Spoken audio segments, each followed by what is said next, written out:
गेल्या काही दिवसांपासून कोरोनाच्या संक्रमणात पुन्हा वाढ होतीये, तर या रोगाचा वेगही वाढू लागला असून मृतकांच्या आकड्यातही वाढ झाली आहे।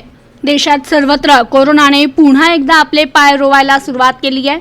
भारतात कोरोना रुग्णांची संख्या वाढून 6000चा आकडा पार केलाय। देशात गेल्या 24 तासात 391 सक्रिय रुग्णांची वाढ झाली आहे, तर महाराष्ट्रात हा सर्वाधिक रुग्णसंख्येच्या बाबतीत तिसऱ्या क्रमांकावर आहे। कोरोनाची लागण झालेल्या रुग्णांचा मृत्यू होण्याची संख्या महाराष्ट्रात सर्वाधिक आहे।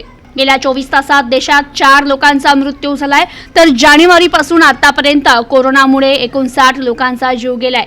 महाराष्ट्रात 18 रुग्णांचा मृत्यू झालाय, त्यापैकी 17 जणांना इतर आजार होते। त्यामुळे महाराष्ट्र हे सर्वाधिक मृत्यू असलेलं राज्य ठरलंय। तर केरळमध्येही कोविडमुळे 12 रुग्णांनी आपला जीव गमावलाय।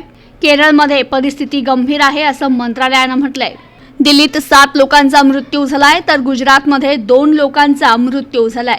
कर्नाटकमध्ये देखील कोरोनामुळे 9 जणांचा मृत्यू झालाय। पंजाबमध्ये 2 तर राजस्थानमध्ये एकाचा मृत्यू झालाय। उत्तर प्रदेशमध्ये 2 तर बंगालमध्ये एका रुग्णाचा मृत्यू झालाय। केरळ राज्यात सर्वाधिक सक्रिय रुग्णसंख्या आहे, तेथे एकूण 1950 सक्रिय रुग्ण आढळलेत। भारतात सर्वत्र कोरोनानं शिरकाव केला असून सर्वांनीच काळजी घेणं गरजेचं आहे। सरकारनं दिलेल्या नियमांचं पालन करा आणि सुरक्षित राहा। मास्क वापरा, वेळोवेळी हात धुवा, तर काही लक्षणं आढळल्यास त्वरित डॉक्टरांचा सल्ला घ्या। घाबरू नका, सावध रहा असं आरोग्य विभागाकडून सांगण्यात आलंय।